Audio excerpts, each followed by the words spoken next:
Rarely is a Pokemon deck so good that the creators print a direct counter just to beat it. Well, over the last 2 years, Pokemon has done just that, because in 2021 they created a monster, Mew VMAX, a deck so strong that it instantly won a major tournament, and forced Pokemon to create not one, but 2 cards specifically designed to ensure it never won ever again. Yet despite that, the Q Legendary managed to overcome all odds, winning countless tournaments throughout those years, and ultimately the biggest one of all, the Pokemon World Championships. But how did it happen? If you've played the Pokemon TCG, you might be thinking, well, a card being countered happens all the time. Dark type too strong, print fighting type, it's for weakness, problem solved, right? Well, for Mew VMAX, they tried that and it didn't work at all. Mew VMAX was released in the Fusion Strike expansion in 2021, and on release it was clearly way too strong. Everyone, and I mean everyone, was calling it the best deck by far. And this wasn't without good reason. Let me explain how it works. Mew VMAX's first attack doesn't do any damage at first glance, but it is the reason the entire deck is so strong. For 2 colorless energy, it can copy one of your bench Fusion Strike Pokemon's attacks without requiring the energy necessary from that attack. In the Pokemon TCG, the higher the damage an attack does, the more energy that will be necessary for that attack to work. And as energy can only be attached once per turn, high energy costs are generally unusable in the Pokemon TCG. But Mew VMAX will copy any attack on a Fusion Strike Pokemon, regardless of the energy cost. So all it needed was a Fusion Strike Pokemon that did a lot of damage. And for Mew VMAX, that came in the form of Genesect, which did 210 damage for 3 energy. But Mew VMAX will copy this attack with a simple cost of 1 double turbo energy that provided the exact 2 colors energy that Mew VMAX needed. But Genesect V wasn't just good for its attack, it had a ridiculously good ability. Once during your turn, you may draw until you have as many cards in your hand as you have Fusion Strike Pokemon in play. If you have 6 Fusion Strike Pokemon in play and no cards in hand, you could draw 6 cards. Historically, decks where the attacking Pokemon have built-in draw engines have an insane advantage over other decks, and can get away with objectively weaker attacks by simply drawing more cards. Some of the strongest draw abilities the game has ever seen only draw 2 cards. At best, might draw until you have 5 cards in your hand, or draw 6 but only be able to use once when benched, but Genesect could do it all, making Mew not only an attacking powerhouse on its own, but a combo deck that could do almost whatever it wanted. For example, using Boss's Orders to bring up bench Pokemon every turn, Power Tablet to buff Mew VMAX's damage output, or even Meloetta and Elisa's Sparkle to attack on the first turn with a Pokemon that only gave out 1 prize card when knocked out. Mew did have some downsides though, the most obvious and probably the most important, it gives up 3 prize cards when knocked out. Knocking out 2 Mew VMAX would win your opponent the game, but doing that before the game was already over at the time was incredibly difficult. It made even more difficult by the fact that Mew V had Psychic Lead, which can be used to deal a small amount of damage and shuffle Mew VMAX into the deck when copied by Cross Fusion Strike. So if Mew VMAX took a lot of damage, it could simply remove itself from the board, and would sometimes force your opponent to take 3 knockouts instead of 2 to win the game. It also had an issue with any deck that could turn off Genesect's ability, as it heavily relied on it to set up. Mew VMAX did not run traditional draw supporters like normal decks, so without Genesect, it was completely dysfunctional. The only other real downside it had was Darkness Weakness, so Dark Pokemon could deal double damage and knock out Mew relatively easily. And Dark has always been a common typing in the Pokemon TCG. But when Mew VMAX was printed, Dark wasn't very strong, and the combination of Mew and Genesect was enough to overpower every other deck in the format. Mew VMAX was released over COVID, so we don't have a good picture of how good it was initially, but when tournaments came back, we saw just how strong it was. In the very first tournament after COVID, it won, taking down many decks that were literally designed to beat it. For example, the second place deck, which had Arceus V-Star and Duraludon VMAX. Duraludon has an ability that stops Mew from using Technoblast, as they can only attack it with the much weaker Max Miracle, blocking the entire main strategy of Mew. But nonetheless, Mew still somehow won. In the following months, a lot of dark types became played that could hit for weakness on Mew, like Galarian Moltres, which is a terrible card outside of the fact that it's a dark type, and Path became common, which turns off Mew's ability. And even with these decks occasionally had barely favorable matchups into Mew, it was clear Mew was just too strong. As new sets released and new cards were added to the format, some of these rivaled Mew, but for the most part, nothing seemed to change. Mew came in and out of being the best deck in format, but still won tournaments here and there. So what did the company do about this? Well, they printed counter number 1, Drapion, in the Lost Origin expansion almost a year after Mew VMAX's release. At first, it looks incredibly underpowered. Only 210 health, only does 190 damage, and costs 4 energies, but has 2 very specific attributes that are only good against Mew VMAX. It is a dark type, meaning it hits Mew VMAX's weakness, and its ability means it doesn't even need energy to attack when your opponent has 4 or more Fusion, Rapid, or Single Strike Pokemon in play, which just happens to be the exact requirement for Genesect's ability, meaning Drapion on its own with no other effort could knock out a Mew VMAX. So is that it? One single card had stopped one of the strongest decks of all time? Well, kind of, but not really. The issue was that not all decks played Drapion, as committing one of the 60 cards to a card that can only be used in one matchup isn't necessarily worth it, even if that deck is relatively strong. And Mew VMAX decks adapted. They started playing Path to the Peak. The card that plagued Mew in formats before was now being played in the deck. Path, while it shuts off Genesec's own ability, could be used to prevent Drapion on key turns. And with just these small changes to the commonly played list, Mew started doing pretty well. There is a double turbo energy in hand, so we know that's not going to be an issue. And it looks like Fabio is going to be joining Jamie in the finals. Oh, that's just mean. And that will take game 2 for Fabio. Wait, oh, is that I two? think that's double heads. There we and go. It does look like Fabio Battistella will be your Lille regional champion. Mew had won another major European tournament. Even with Drapion in the format, many players chose not to play it, hoping they would play against very few Mew VMAX, and while some were certainly right, some were not, allowing Mew to win the tournament. This format was short-lived, as no international tournaments were played in it. But what wasn't short-lived was what was next to come. Lugia V-Star. Lugia preyed on all of Mew's weaknesses. It could one-shot with Amazing Ray Veltal, and was very difficult to knock out, with V-Guard energy making Lugia V-Star an essentially 310 health Pokemon. But Mew adapted. They started playing even more Path than before to turn off Lugia's ability turn 1. Some even ran Aerodactyl V-Star, which, while not a Fusion Strike Pokemon, could completely shut off Lugia's ability for the rest of the game if you went first. Once again, Mew had changed to fit perfectly to the environment, and once again did very well.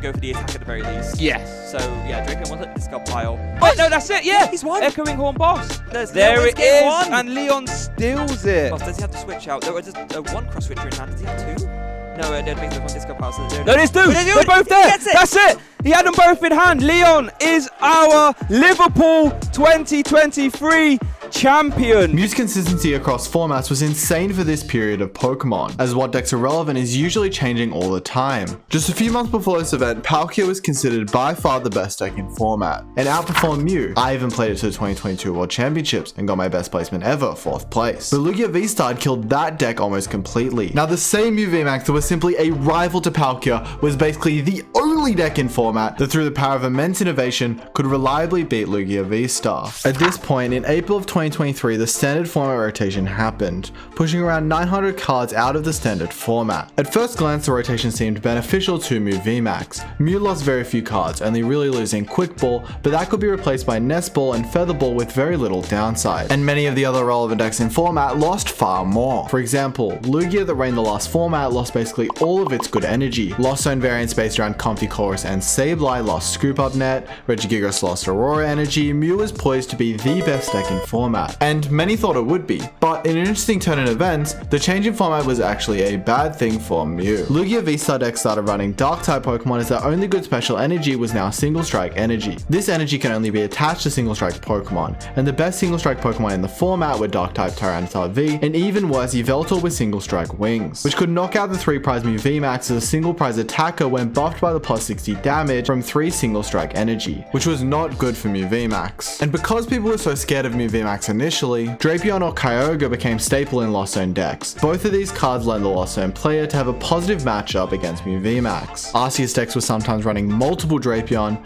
The new Gardevoir EX could knock out a Mew VMAX in one hit with Zacian V. Mew was actually terribly positioned early on. Was this finally the end for Mew? Well, we found out at the European International Championships, which was the first tournament in rotation. He drew Boss's Orders Lost Vacuum. What?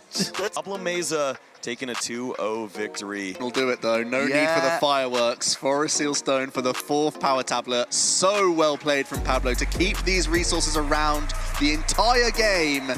It hadn't won, but getting top 4 at one of the biggest tournaments ever showed that it still had a chance in the new format. It outperformed Lugia and Turbo Lost Zone box with Forest Sealstone, which were expected to be the best decks going into the tournament. Mew hate was certainly there, but Mew was beating them. There was no doubt Mew was very good, but with all the counters popping up at the same time, it was widely known it was not the best deck in format. Not by a long shot. And for a while it seemed like Mew would be taking a back seat overall, as it underperformed in the following tournaments, until the 20th of May 2023, when there were 2 major tournaments on the same weekend. There we do see the Photon Boost, first prize card taken, going to Lasse. Lasse does it, Max Miracle to finish off the game. He comes through with the Fusion Mew. Lasse is your Malmo finalist. Kidding me, what a strong setup here for Rowan. It's a heads and he can't find Lugia V, it backfires, and Rowan Savanaugh is advancing to the finals. Oh, and it's a heads. as the heads on the Chromatic. Oh, there's a concession! Oh, and there's a concession Could that be the from world's Conte. fastest finals game? Fusion Strike system for 6. Will we see a damage modified? It's a choice belt. He's got a choice belt. He's got the knockout. He's got the choice belt. That concession. That's a concession. What a crazy turnout. What have I just witnessed, Rabbi? What have I witnessed? We see all the power tablets here. Chromatic heads to finish thing off.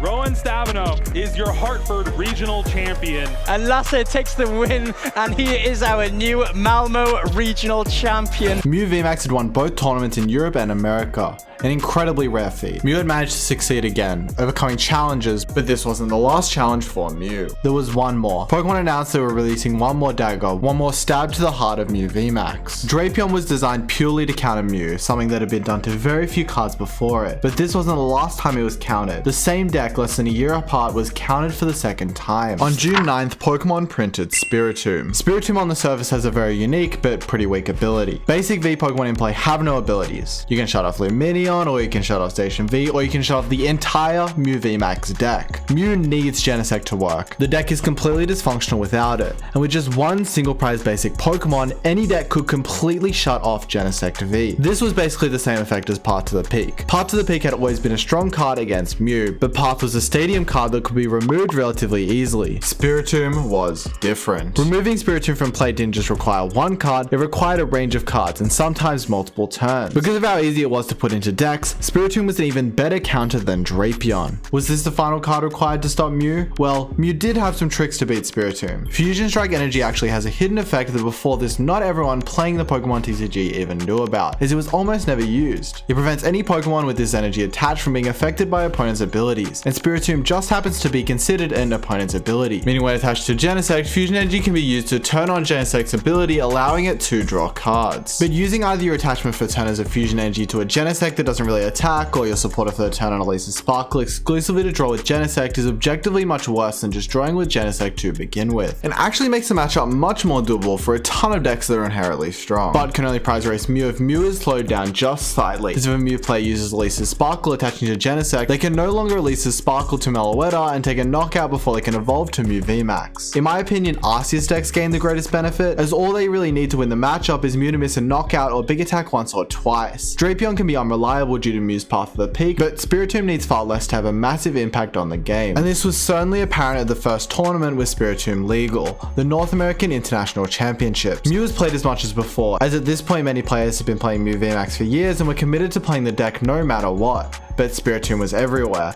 While it's almost impossible to know exactly how much Spiritomb was played, it was in 3 out of the top 4 deck lists. People were definitely playing it. Some even played Temple of Sinnoh to block Fusion Energy on important turns to ensure Spiritomb locked their Mew opponents. And in the end, Mew VMAX had one of its worst performances ever, with only one even close to the final 8 players that competed for the title, and the next Mew down all the way at 44th. People definitely considered that this was the end for Mew, thinking Mew had peaked in months before. Mew had come back when seemingly completely out of the format so many times, but 2 counters in format seemed like too much. Mew had won countless regionals, but never an international or world championships, and with only a few of these tournaments left before Mew VMAX rotates in 2024, nobody knew if he would ever get the chance. There was one last glimmer of hope, the 2023 World Championships, and somehow Mew was looking pretty good. Let me break down exactly what happened. So first, probably the most obvious reason Mew was looking way more appealing to most players was that Spiritomb and Drapion were being played far less than at the previous tournament. Because Mew did so badly at the North American International Championships, people didn't really think they would need a counter to Mew, as Mew was seemingly unlikely to see much play. But in my opinion, the most important reason, Giratina Lost Zone suddenly out of nowhere became one of the best decks in format, which is a relatively poor Mew matchup even when playing Spiritomb. Most of the Lost Zone Giratina decks at the time were opting to exclude Spiritomb. Not only this, but Lost Zone Giratina had such a good matchup against Arceus decks that they were essentially bullied out of the format. Arceus decks generally did play Spiritomb, as seen in the finals of the North American International Championships, and were actually strong enough to beat Mew VMAX incredibly reliably. And Urshifu and Teleon had just won the North American International Championships, which with no designated cards to winning the matchup, had essentially no chance at beating Mew. All the good matchups for Mew had become much more popular, and the bad ones disappeared. And with the development of the format, there was a common theme. Only the decks with the absolute worst Mew matchup were playing a counter card, and usually that counter card wasn't enough to make the matchup favorable. Mew was by far the best performing deck on the first day of the World Championship, and so on the second day, many of the best players who had an automatic automatic invitation skipping day 1, saw just how well it did and decided to play it themselves, resulting in Mew being the second most played deck in the whole tournament. With it being Mew's last World Championships and everything falling into place, the pressure was on for Mew to perform. From no relevant placements in the last tournament, there were 3 in the top 8 players, more than any other deck, and there was one relatively unknown American face in the bracket. He was the second best performing Mew player at the North American International Championships and was playing none other than Mew VMAX. His name